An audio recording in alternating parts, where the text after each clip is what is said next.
Salvete omnes, mihi nomus Gabriel, and I'm presenting on Tiberius. So my ancient source is Suetonius's Life of the Caesars. He probably wrote it sometime around 122 CE. Since Tiberius died in 37 CE, less than 100 years had passed, making this a relatively recent source. Tiberius was actually kind of a decent emperor at the beginning of his life. Suetonius wrote about Tiberius about as factually as a historian back then could, not embellishing details that much and even praising him. Suetonius wants us to know that Tiberius, like anyone, was very complex and did some good and bad things. Tiberius came from the Claudian family, who, as shown by the meme, kind of just showed up in Rome after it was founded and became patricians. Suetonius makes it very clear that there was also a plebeian branch of the family. He was, of course, part of the patrician branch. The family had 28 consulships, 5 dictatorships, 7 censorships, 6 triumphs, and 2 ovations. Because people in their family who had the surname Lucius did some crime, they dropped that name and picked up Nero instead. Foreshadowing? I think not. So his first wife was Agrippina, daughter of Marcus Agrippa. With her, he had a son named Drusus. But after her dad died, Julia's husband, Augustus forced him to divorce her and marry Julia instead. His second wife was Julia. Since he was adopted by Augustus, that makes her his stepsister. Apparently, he didn't approve of Julia because she had passion for him while married. Basically, he thought she was unfaithful. After they conceived a child, who died soon after, he grew distant. Here's the family tree. It's basically a circle, and Tiberius is in the middle. Julia was banished for committing adultery, and a divorce bill was made. But unfortunately for Tiberius, he had to pretend that he didn't want the divorce. Later in life, he adopts his nephew Germanicus, who gives him 3 grandchildren, Nero, Drusus, and Gaius Caligula. This adoption happened after he himself was adopted by Augustus. Augustus forced him to adopt Germanicus, even though Tiberius already had a son. When he got adopted, he gave up most of his power. His biological son, whom he had with Agrippina,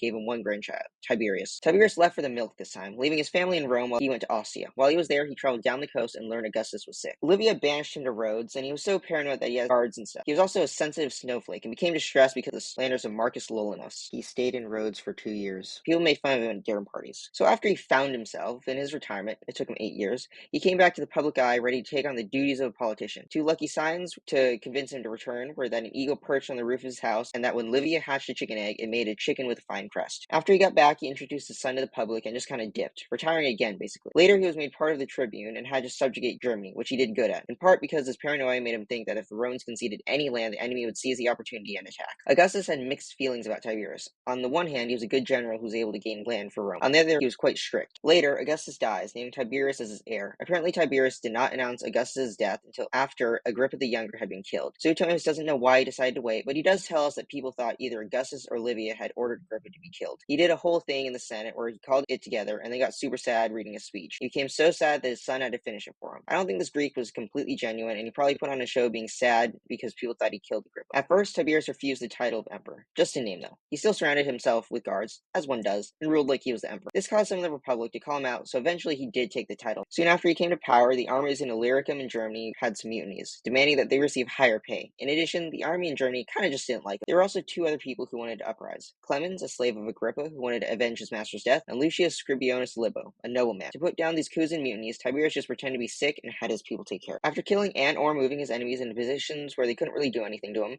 Tiberius lived super modestly. Just like Augustus, he liked being called Lord, Imperator, Father of his country, or even Augustus. He also didn't let them name months after him or any of his family members. Suetonius believes that this is to gain favor with the general populace so he can do some freaky stuff later. As the slides say, he let the Senate keep some semblance of power, consulting them and making them feel like they're actually doing something. He allowed free speech, even stuff against him, saying that he would take criticism and try to improve, but if he kept insulting him, the feeling of disdain would be mutual. Lastly, he treated people of lower classes as equals, not demeaning them. Suetonius praises this and seems to suggest that this is a rarity for later emperors. As stated previously, Suetonius wrote about Tiberius' act of treating others as equals with great approval, revealing that the simple act of addressing others as equals was something rare in Roman society for emperors to do. Tiberius wanted his people to be safe, so he made the punishments for breaking laws quite severe. After his 2 sons died, Drusus in Rome and Germanicus in Syria, Tiberius retired yet again to Campania. There, he almost died. After being in Campania for a bit, he decided to go to Capua and dedicate the Capitola there to Augustus. Then, he went to Nola and dedicated a temple there to Augustus as well. All that dedicating tuckered poor Tiberius out, so he had to flee to an island in the Gulf of Naples. Since the island was so secluded, Tiberius started, shall we say, indulging. While in the army, it was well known that he loved wine. So much so that he was named Biberus by his comrades. Because now he didn't have to worry about the public eye, Tiberius held huge orgies on Capri. Tiberius also forced young boys, whom he deemed tiddlers and babies, to engage in sexual activities with him. He also raped a whole bunch of people. Tiberius Tiberius got mad at his mom because he alleged that she wanted some of his power, angering him so much that he refused to be called son of Livia or Augustus. Later, she tried to get him to appoint someone to the Senate, but of course, he didn't want to. His compromise was that he would let the dude into the Senate, but only if there was a note that said he was appointed by her. She got so offended that she read out loud all the letters Augustus wrote to her complaining about Tiberius. This, of course, offended Tiberius, and when Livia was on her deathbed, he didn't visit her. He also placed his ex-wife under house arrest. Tiberius didn't really care that much about his kids,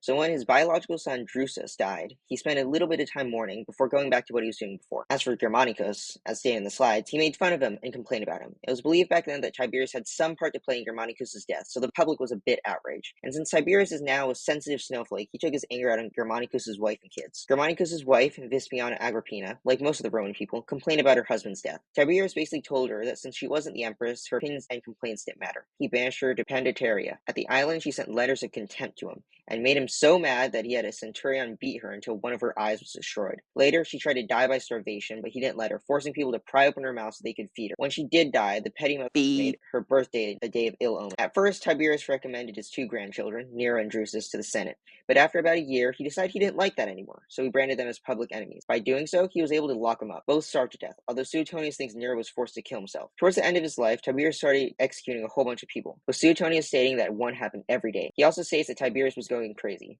that everyone was out to get him, though they probably were. After Tiberius died, the Roman people apparently rejoiced. In his will, he named Gaius Caligula and Tiberius, his grandchildren, the heirs to the throne. Suetonius starts his account of Tiberius with a somewhat factual tone. I don't really think he embellished any of the details here, as he was mostly just recounting Tiberius's deeds. Towards the middle, he starts condemning Tiberius's acts. I think these are somewhat embellished. Suetonius actually praises Tiberius, as stated before. Overall, I think Suetonius succeeds at his goal of showing Tiberius was a very complex but decent emperor. He illustrates that later emperors did not respect the Senate and did not treat others as equals.